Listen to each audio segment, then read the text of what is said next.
Hi, Lauren. We need a 320 guy next to LT, two of them, and a wide receiver one, fast one. Yeah, I mean, if you're talking about in terms of recruiting, yeah, we need big dudes. I mean, obviously, Daryl Jackson deciding to go to Florida State was a negative to the defensive tackle rotation because he was starting next to LT. But getting it, I mean, I would love it to be it. The thing is, you don't have to be 320 these days. You can be a little bit more svelte, um, but still, like yeah, like we can't have another 280 guy. You know what I mean? Like we need a larger guy, or a couple, and we're working on some of those guys and everything, and then a double, number one wide receiver. Yeah, who's just there, man. You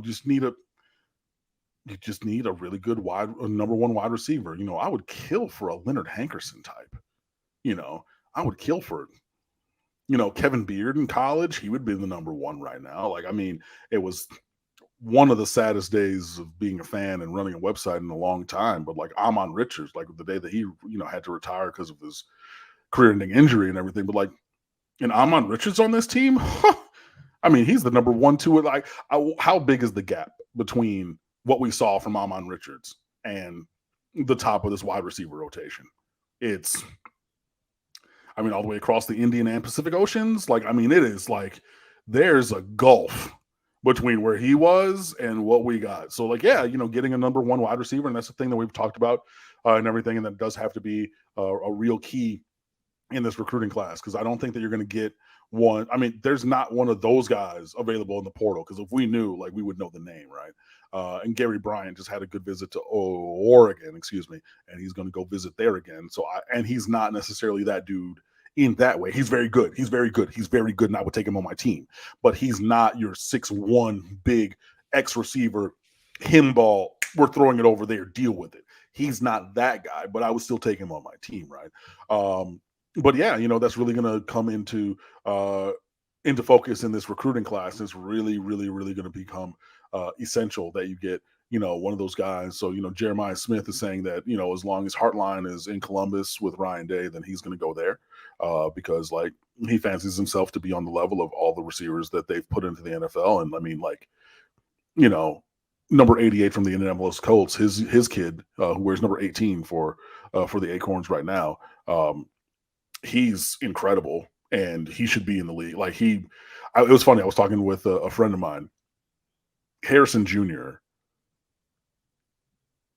I don't think that there's a team in the league in which he's not in the top 3 in their wide receiver room today.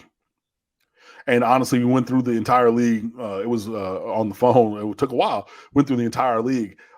We only came up with like 4 teams that he's not one of the top 2 receivers in the I formation, XZ kind of formation. You know what I mean? Like he's that kind of good already. And so Jeremiah Smith is like, yeah, I want to be like that. So I'm talking about all these first rounders, add on Harrison Jr. because like, believe that. Yeah, he's like that. So Jeremiah Smith's like, I'm going to be doing that. It's from Chaminade. It's down here. He's probably the best wide receiver recruit that's been from down here in 5-6 years. He's capital letters different. Cool. His teammate Josiah Trader is a 5-star as well. Got to get him then. These other guys, like you can't. Again, you're not going to get everybody.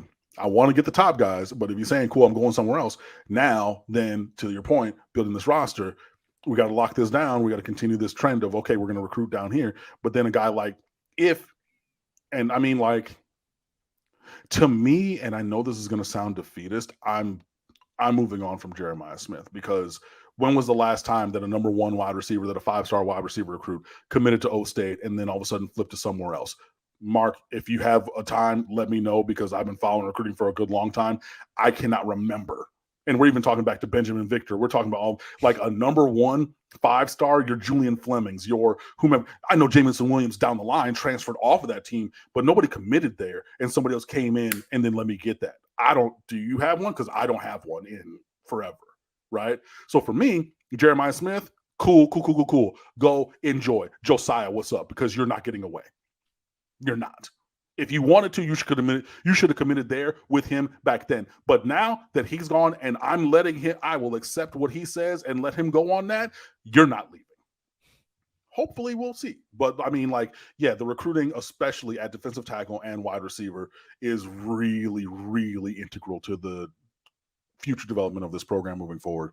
And I mean, I trust Cristobal. I trust the group.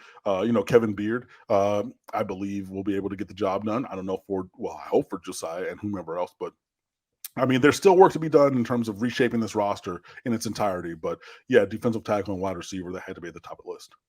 Same high school has 2 4/5-star wide receivers. That is correct, sir. Wow. The quarterback just committed to NC State, said Bailey. The running back, Bullet, I forget, but he committed somewhere P5 also.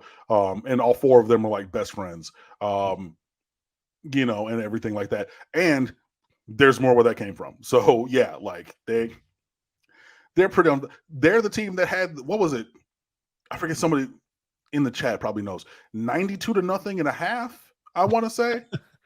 Yeah, and scored. Well, they scored 8 touchdowns on defense. They scored 7 touchdowns in like 12 offensive snaps. It was stupid. It was stupid. Wow. I went to a decent sports high school, and people are even surprised that I went to school with an NBA player and an NFL player. So that doesn't even happen a whole lot, but that is like, yeah, crazy.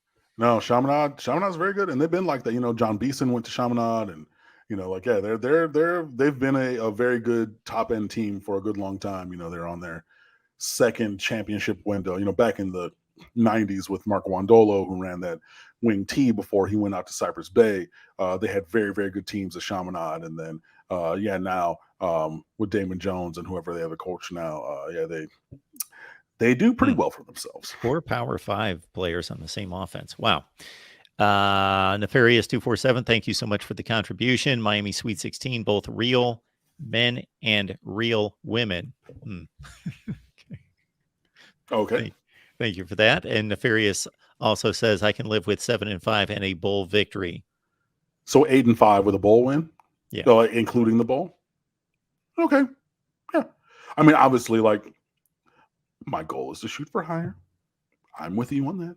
And depending on how the 5 happen, but in that world, I mean, now we're talking about like really, really needing that 9 or 10 wins in 2024. But I think that we should be on that path regardless. But yeah. Yeah, and if that 7-5 is, okay, lost that game by a field goal, lost that 1-score game, we were within 10, It's like we're there. Right. Versus we lost by 4 touchdowns to the better teams on the schedule. That's a whole different 7-5 for me in terms of evaluation. No, it's the same. I agree. And there's going to be plenty of measuring stick games because you got the return game from A&M, you got Florida State every year, and you got Clemson again, because clearly the ACC, hate us though they do, they know that the brand of Miami brings in viewers, and they have hoped for the long time that Miami would be able to do something. So, like, yeah, I mean, no free passes or anything, but like, yeah, Miami and Clemson. And I mean, again, in that COVID season, that was a really, really big game that got big numbers. They were like, good, because remember, that game was not on the schedule even. And then, some COVID outbreaks happened, and then they were like, hold on, wait, you're good and you're good. You're playing. And one of those teams is Miami, and the other one is like the flagship of this conference recently in Clemson. So we have a team that people know, and a team that even they hear the name of, and they have the whisper of a memory from forever ago. They're going to watch that on 8 o'clock, ESPN or ABC National. Let's go. Boom. Right. So, hey, we got to play them again, and that's fine. Like, let's make it happen. But you're going to get plenty of, measuring stick games. And then, like, you got blown out by Duke because you turned the ball over 8 times. So, like, well, I don't even think they're on the schedule this year. But, regardless, I think every week is a week that you can, prove yourself. And I've been thinking about this for a good long time. The last thing I'll say before we get out of here, because I know that I'm 15 minutes over because I've been rambling, but North Carolina State is not going with MJ Morris this year. Brennan Armstrong transferred there to go with Robert Anae. Duh. And, kind of rekindle that 4,000 yard passing, or those 4,000 yard passing seasons. of previous when they were together at Virginia. So that presents its own problem. And, hey, if you have MJ Morris and he's going to continue to play as well, I think that that's a high ceiling kid as well. So, but yeah, if you're just like, oh yeah, they're going to, and that was completely my oversight. It was completely a thing. Like somebody texted me who had watched the show where they're like, they're not going to play Armstrong. I was like, oh, I'm a moron. And I forgot about that. So I if you forgot watch that about it show too. from, whenever ago, you're like, oh yeah, like MJ Morris, he's very talented, 4-star kid, baseball, football. Like, yeah, definitely plays well. I think he's going to be a very good quarterback with the potential NFL future. But like next year, like it'd be hard for me to see Brendan Armstrong not being their starter, coming into play with their former offensive coordinator for a guy that he was very prolific, playing for. So, but him on the field for them with that team, right? And that's a solid NC State program that elevates everything there. So, like, yeah, there's going to be plenty of opportunities for Miami to prove themselves in the 2023 season, that being another one of them. And, I'm interested to see how things, turn out, from all reports, everybody's doing well in practice. We get the clips of Tyler throwing the ball well and they're like, yeah, cool. But again, for me, it's the granular internal development. And then, we'll see the spring game and then we'll go from there.